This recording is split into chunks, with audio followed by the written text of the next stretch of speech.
No Game, No Life, Volume 6, Chapter 3, Part 2.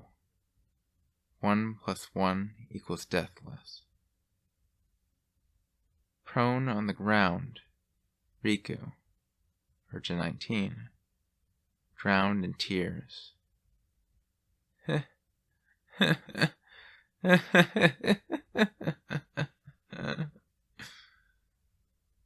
His all-out proposal, sliced down with a single stroke.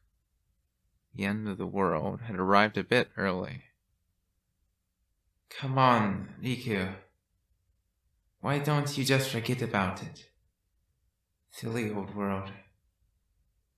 A twit who messes up the first move is gonna make all kinds of mistakes and lose anyways. Who gives a crap already? To hell with humans and the world. Koran. I'm exhausted.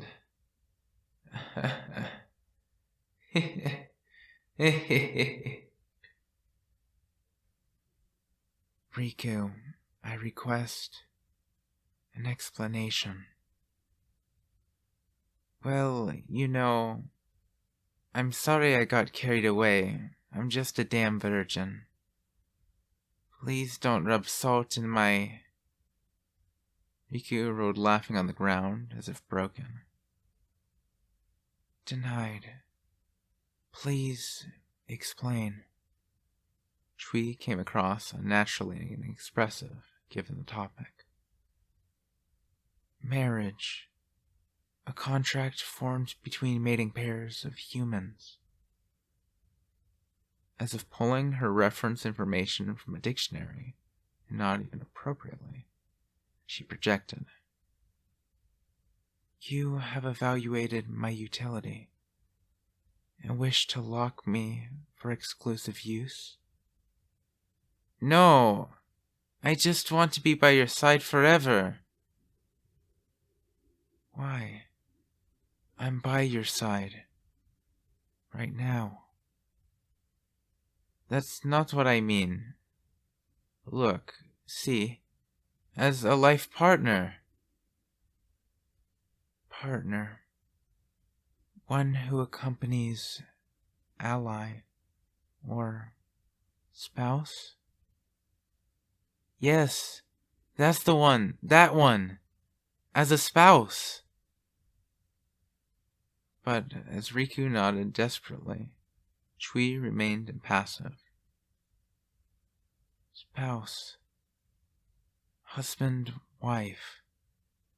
I am an ex machina. I am incapable of reproduction. That doesn't matter. Incapable of the reproductive act. Riku, you'll be a virgin. Forever? That doesn't matter. A momentary delay. Come on. I don't care. Details. Despite Riku's disruptive wailing, Shui went on, now unnaturally deadpan, even for her. An interracial marriage would be unprecedented. Then we'll be the first. The pioneers. Go us. Yahoo, goddammit. His shrieks now positively desperate. Riku pounced with cryptic conviction. If he backed down now, he'd lose. He was convinced of this, despite any evidence supporting his position. But as if overwhelmed by the force he was emitting, Shui's expression gradually crumbled. I can't, because... Shui? Shui was bewildered, confused, and for some reason, sad. Responding to her trembling voice, Riku, concerned, called her name. He didn't understand. But hearing him say her name like that landed the coup de grace on Shui's mental processing, which spit out errors one after the other. Her thoughts broke down at an accelerating clip. Failures and conflicts and inconsistencies multiplying to infinity. Logical inconsistencies and conflicts in an endless loop. But a sentiment greater than that logic began overriding her restrictions. Because As she opened her mouth to speak, Shui's logic, her protocols, screamed, "Don't say it!" But the error, which she could identify as nothing else, howled, "Say it!" Turmoil, the likes of which an ex machina was never designed to experience. Prioritize logic or the error. But in her mind, video of her initial encounter with Riku kept looping.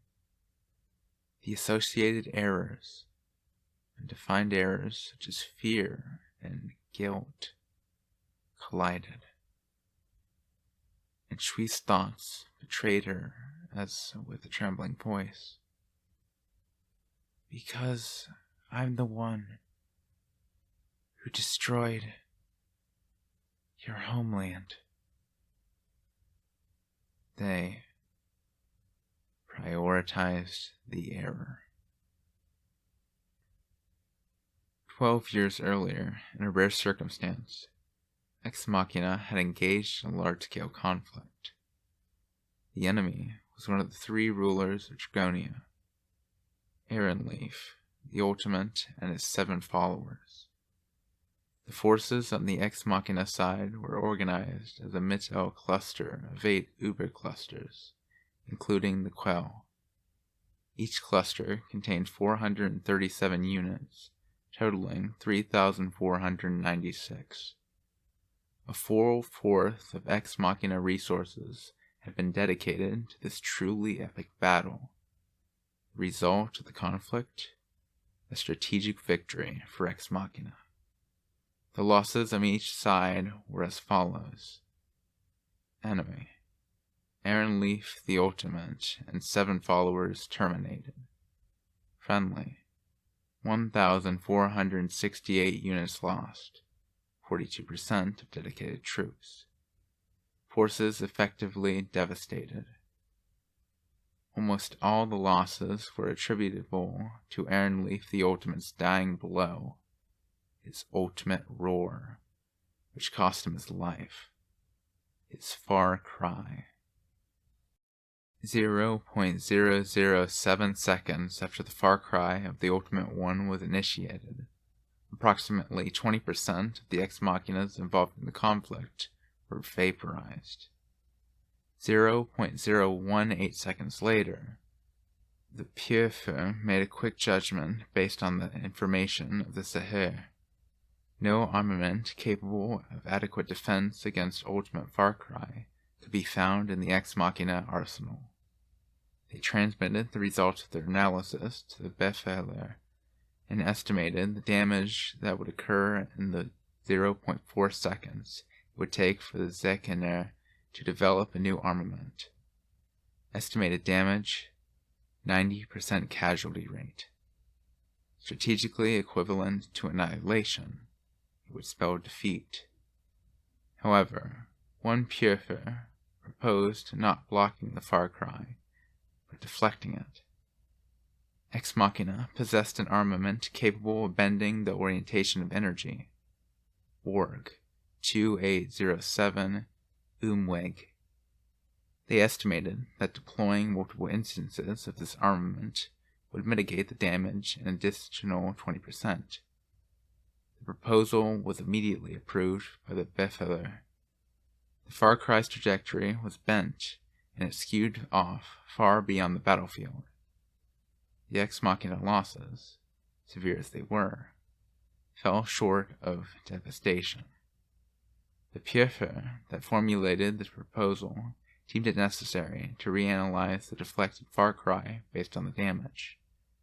She investigated some ruins far from Ground Zero that appeared to have been the lair of a pack of beasts called humans, and then the Piefer detected a young human clutching a tiled board, glaring at her. Hostility radiated in the human's eyes, but he simply turned his back and left.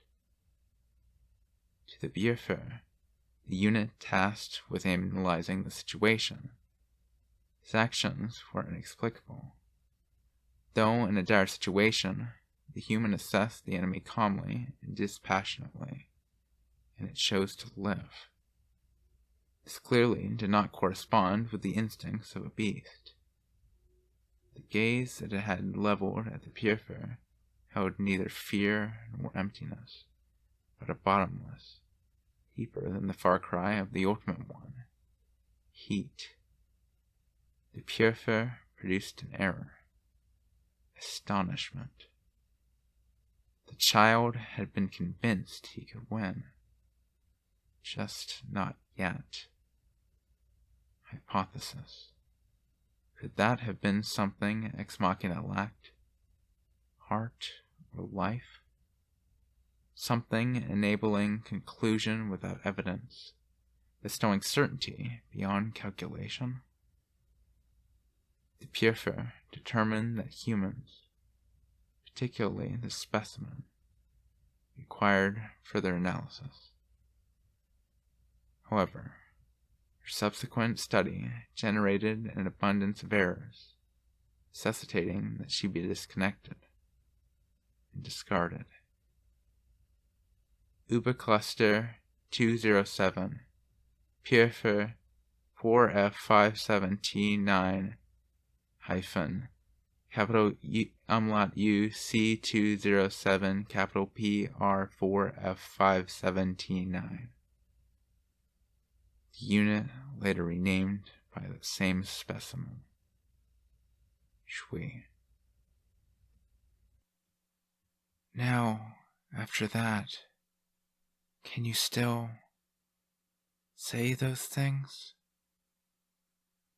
After Shui's confession, she found herself unable to meet his gaze, just mumbling shakily, her face down. Error, error, error, error, error, error, error, error. The same old chain of errors raged through her mind. Interrogative. Why did the unit speak? Action lacks rational or irrational gains. Rational answer. Benefit, none. Cost, loss of observation subject due to hostility. Irrational answer, benefit, none. Cost, Riku won't like me anymore. Cost, being disliked. Previously cited consequence. Error, error, error. Shui, you know. At the sound of Riku's voice, Shui noted that her shoulders jumped to an extent that surprised even her. The storm of errors shouted at high decibels. Flee. Flee? Why? The storm of errors answered at the same pitch. Because I'm scared. Scared. Afraid. No such concepts existed in Ex Machina. Yet she couldn't deny the errors. She was looking down now. Why? because to look at Riku's face was so scary. These were just a few sampling of the new errors swirling in the maelstrom of her mind. I knew, just vaguely, but his words silenced the errors all at once, as her thoughts converged on just one question. How?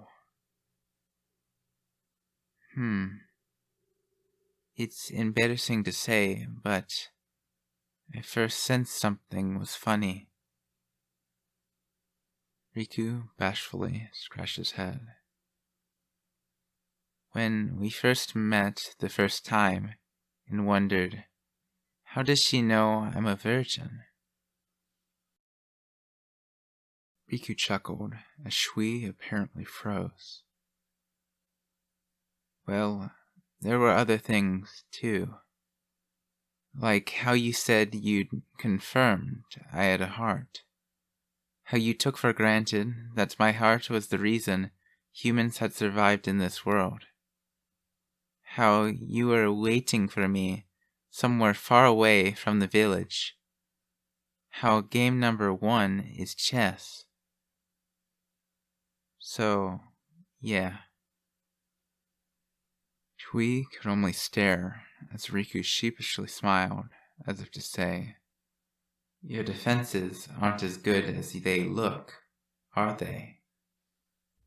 At a loss for words, her thoughts awash with errors, spinning idly, she nevertheless managed to spit out a question. If that's the case, then why? Why? I don't know. Riku laughed as if genuinely uncertain. Maybe because I'd already taken all that into account when I fell in love with you. You'll forget the past? No. You ended up destroying my homeland. That is confirmed as the past. His words brought Shui to the verge of collapsing under the weight of a pain she shouldn't have been able to experience. But... Well, I guess I just really am an idiot. 'Cause, see, I see it this way, too.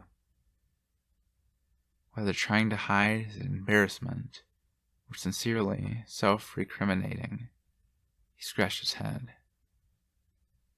If we denied the past, that you destroyed my homeland, we wouldn't have met, would we?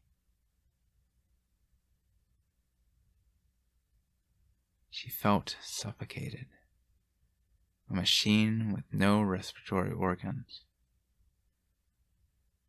What happened, happened. No matter how you try to twist it, it's not going to change anything.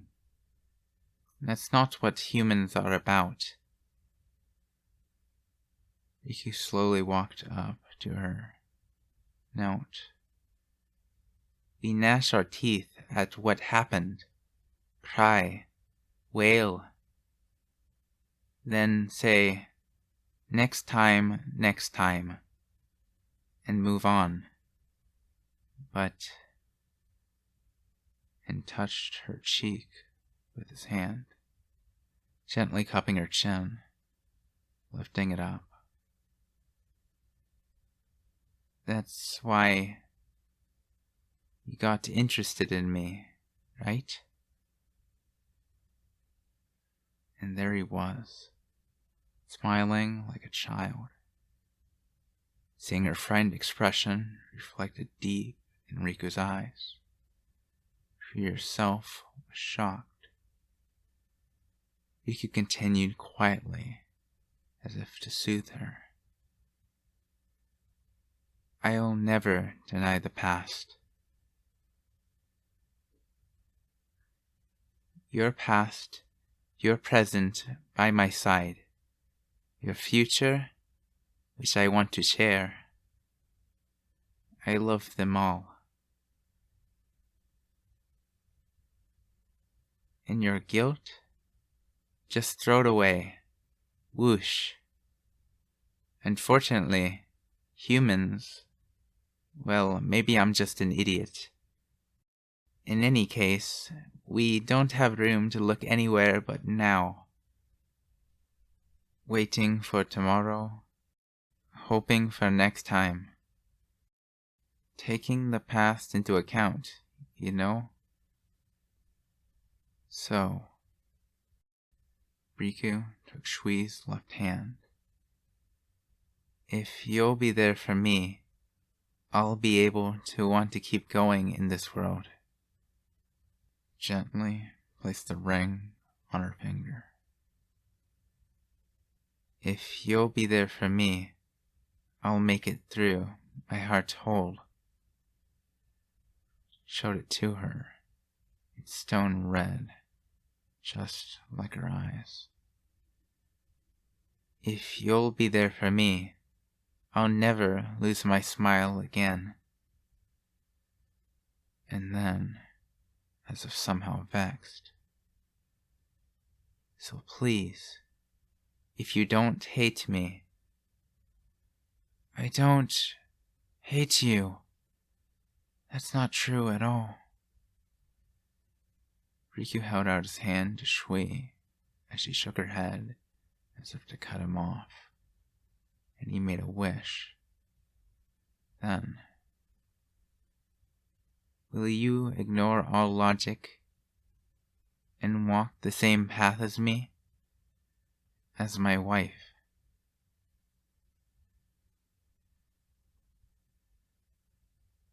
Suddenly, Shui noticed, at some point, the error storm that had been cluttering her thoughts had stopped. I see. Ex Machina was a race of adapters. If required, they could rebuild themselves as needed. When an unknown function was added, but a tear running down her cheek made her realize. The storm of errors, the logical inconsistencies, had finally been processed together under a single designation. Feelings. Riku? Uh-huh. I'm literally just as you see. Not worthy of you. But I think you're way too good for a moron like me, personally. Riku smirked. But Shui, overwhelmed by feelings she still didn't know how to properly express, sank to her knees and, with a damp voice, squeezed out. Let me stay by your side, forever and ever and ever.